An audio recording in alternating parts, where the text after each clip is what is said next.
कहूंगा, महाकुंभ का संदेश, एक हो पूरा देश। महाकुंभ का संदेश, एक हो पूरा देश। और अगर दूसरे तरीके से कहना है तो मैं कहूंगा, गंगा की अविरल धारा, न बटे समाज हमारा। गंगा की अविरल धारा, न बटे समाज हमारा। हमारा प्रयास है, हम सभी हिंदू जितने जाति में बटे हैं सब एक हो जाए। महाकुंभ के लिए प्रयागराज सज चुका है। महाकुंभ की तैयारियां आखिरी दौर में है। एक तरफ महाकुंभ को भव्य और दिव्य बनाने की जोर शोर से तैयारी चल रही, दूसरी तरफ विपक्ष तैयारियों पर लगातार सवाल उठा रहा, तो वहीं महाकुंभ को लेकर एकजुट होने का संदेश भी दिया जा रहा। महाकुंभ में लगातार नए नए पोस्टर लग रहे। योगी आदित्यनाथ के नारे बटेंगे तो कटेंगे और प्रधानमंत्री मोदी के एक है तो सेफ है नारे की तर्ज पर अब महाकुंभ में भी अलग अलग नारों के पोस्टर लगाकर हिंदू एकता का संदेश दिया जा रहा। महाकुंभ में डरेंगे तो मरेंगे और लड़ेंगे तो जीतेंगे जैसे पोस्टर हिंदू एकता का संदेश दे रहे। और आज इस साल के आखिरी मन की बात में प्रधानमंत्री मोदी ने भी एकता का संदेश दिया और कहा कि महाकुंभ का संदेश, एक हो पूरा देश। हमारा कुंभ एकता का महाकुंभ भी होता है। इस बार का महाकुंभ भी एकता के महाकुंभ के मंत्र को सशक्त करेगा।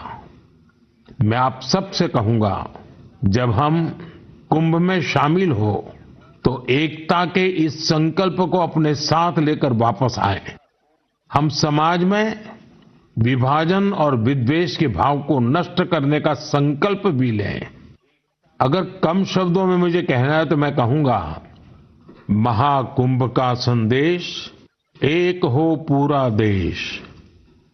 महाकुंभ का संदेश, एक हो पूरा देश। और अगर दूसरे तरीके से कहना है तो मैं कहूंगा, गंगा की अविरल धारा, न बटे समाज हमारा। गंगा की अविरल धारा, न बटे समाज हमारा। अखाड़ा परिषद भी लगातार हिंदुओं को जाति भेदभाव मिटाकर एकता का संदेश दे रहा। हमारा प्रयास है, हम सभी हिंदू जितने जाति में बटे हैं सब एक हो जाए। हमें जाति भेदभाव को मिटाना है। और जो कुछ लोग हैं जो हमें बर्दाश्त नहीं कर पाते हैं, वो बहुत दुखी है, लेकिन हमें उनसे कुछ लेना नहीं है।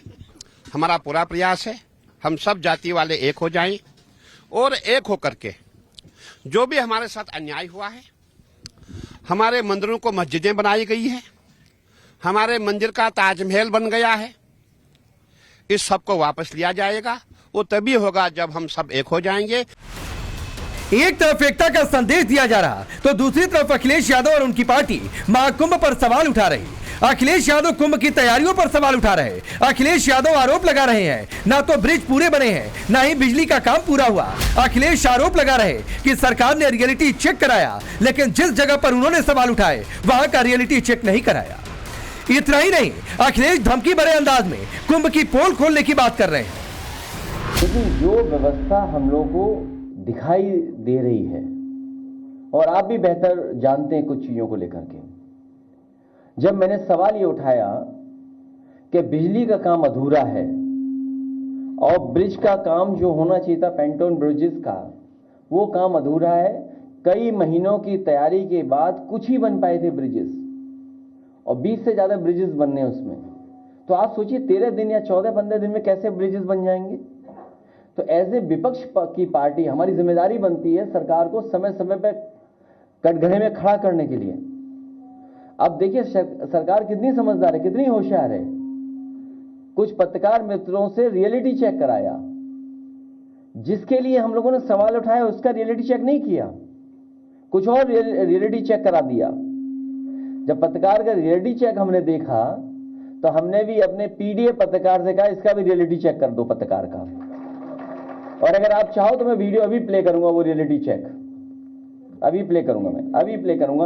हालांकि कार्यकर्ता पे मुकदमे लग जाएंगे तो आप और हम दोनों चलेंगे लाठी खाने के लिए। और अगर देखिए, अगर कार्यकर्ता पे मुकदमे लगेंगे तो हम सब अपने मोबाइल खोल करके पूरी पोल खोल देंगे कुंभ। अखिलेश सवाल उठा रहे हैं, पोल खोलने की धमकी दे रहे हैं। प्रेस कॉन्फ्रेंस में रियलिटी चेक की बात कहकर वीडियो भी चला रहे। दूसरी तरफ यूपी के सीएम योगी आदित्यनाथ ने राष्ट्रपति, गृह मंत्री समेत कई नेताओं को निमंत्रण दिया है। साथ ही मंत्रियों को शहर शहर निमंत्रण देने की जिम्मेदारी दी गई है। लेकिन पहले जिस तरह से राम मंदिर प्राण प्रतिष्ठा के निमंत्रण को लेकर विपक्ष ने सवाल उठाए थे, अखिलेश यादव अब कुंभ के निमंत्रण देने पर भी सवाल उठाने लग गए हैं। कुंभ में निमंत्रण नहीं दिया जाता है। कुंभ में अपने आप लोग आते हैं, आस्था से आते हैं।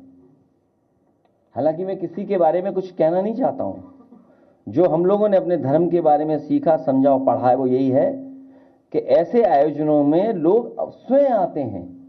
जो वहां करोड़ों लोग आएंगे, क्या उनको निमंत्रण दिया जाता है? वो अपने आप आते हैं।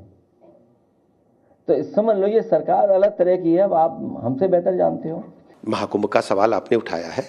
महाकुंभ में मैं पूरे दुनिया के जो हमारे सनातन धर्म के मानने वाले लोग हैं, सबका मैं हृदय से स्वागत करता हूं। और राहुल जी से भी कहता हूं, आप जर्मनी से आए, आप भी स्नान करके जाइए, पुण्य का लाभ प्राप्त करके जाइए। और मैं समाजवादी पार्टी के मुखिया से भी कहना चाहता हूं, आप भी आइए, पुण्य प्राप्त करिए, पापों को धोइए। अब सवाल है कि क्या हिंदू एकता की बात की जा रही, इसीलिए अखिलेश घबरा गए और महाकुंभ पर सवाल उठाकर भ्रम फैलाने की कोशिश कर रहे हैं। सवाल यह भी है, पहले व्यवस्था पर सवाल और अब निमंत्रण देने को लेकर सवाल उठाकर क्या अखिलेश के निशाने पर सिर्फ योगी आदित्यनाथ है? सबसे बड़ा सवाल है, क्या खास वोट बैंक के लिए अखिलेश यादव महाकुंभ पर सवाल उठा रहे और महाकुंभ की आड़ में तुष्टीकरण का खेल खेल रहे? Bureau report, times now Bharat.